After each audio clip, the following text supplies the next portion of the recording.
In the foggy, cobblestone streets of Victorian London, where gas lamps flickered and shadows danced, a peculiar mystery unfolded. It began on a cold, moonless night when a mournful raven perched itself on the window-sill of Detective Alaric Thorne's study. The bird's glossy black feathers shimmered in the dim light, and its beady eyes seemed to pierce through the detective's soul. Tied to its leg was a small, rolled-up parchment.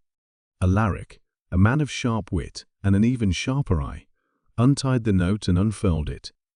The message was short but chilling. The raven's Requiem sings at midnight. Beware the hollow man.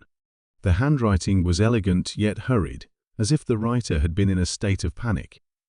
Intrigued and slightly unnerved, Alaric decided to investigate. The next morning, Alaric visited the local constabulary to inquire about any unusual occurrences. Inspector Harold Briggs, a stout man with a bushy mustache, greeted him with a weary smile. "Thorne, always a pleasure. What brings you here?" Alaric handed him the note. "Have you heard of anything strange happening lately? A hollow man, perhaps?" Inspector Briggs frowned. "Funny you should mention that. Just last night, a wealthy merchant named Mr. Edgar Whitcomb was found dead in his study.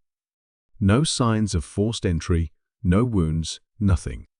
It's as if he simply stopped living.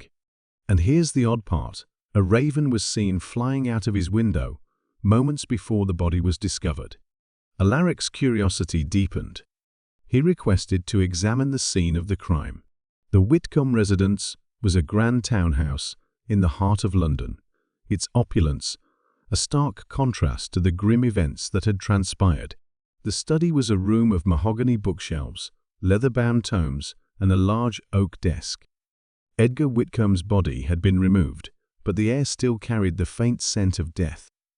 As Alaric inspected the room, he noticed something peculiar, a small black feather on the windowsill, identical to the one left by the raven in his study. Beneath the desk, he found a crumpled piece of paper with the words, "The hollow man comes for those who hear the raven's Requiem," scrawled across it. Determined to uncover the truth, Alaric delved into Edgar Whitcomb's past. He discovered that the merchant had recently acquired a rare artifact, a music box said to play a haunting melody known as the Raven's Requiem.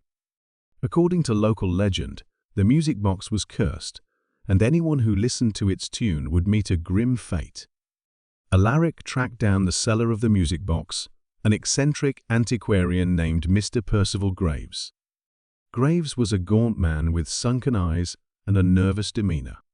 When questioned, he confessed that he had sold the music box to Whitcomb, but claimed he had no knowledge of its curse. "I merely deal in curiosities," Graves said, his voice trembling. "I never believed the stories to be true." That evening, as the clock struck midnight, Alaric returned to his study. The raven was there again, perched silently on the windowsill. This time, it carried no note. Instead, it let out a low, guttural caw before flying off into the night.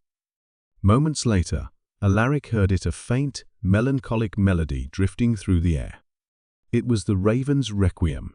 Following the sound, Alaric found himself in a dimly lit alleyway. There, standing in the shadows, was a figure cloaked in darkness, the Hollow Man. His face was featureless, his body unnaturally thin, and his presence sent a chill down Alaric's spine. "You should not have come, detective," the Hollow Man whispered, his voice echoing like a distant wind. "The raven's Requiem is not for the living." Alaric, ever the rational man, refused to be intimidated. "Who are you? What do you want?" The Hollow Man stepped closer, his form seeming to shift and waver. "I am the consequence of greed, the echo of betrayal. The music box was never meant for mortal hands. Those who hear its song are marked for death." Before Alaric could react, the Hollow Man lunged at him. But the detective was quick, dodging the attack and pulling out a small silver dagger, a relic he always carried for protection. With a swift motion, he plunged the dagger into the Hollow Man's chest. The figure let out an unearthly scream, before dissolving into a cloud of black smoke. The music box, which had been clutched in the hollow man's hand, fell to the ground and shattered. The melody ceased, and the alleyway fell silent. Alaric picked up the broken pieces, realizing that the curse had been lifted. The next morning, Inspector Briggs arrived at Alaric's study, eager for answers. "Did you solve the mystery, Thorn?" Alaric nodded, his expression grim. The Raven's Requiem was a curse born of greed and betrayal. The music box was a vessel for the Hollow Man, a vengeful spirit seeking justice. But it's over now. The curse is broken. As the inspector left, Alaric glanced at the windowsill. The raven was gone, and in its place was a single black feather, a reminder of the darkness he had faced and the mysteries that still lurked in the shadows of London.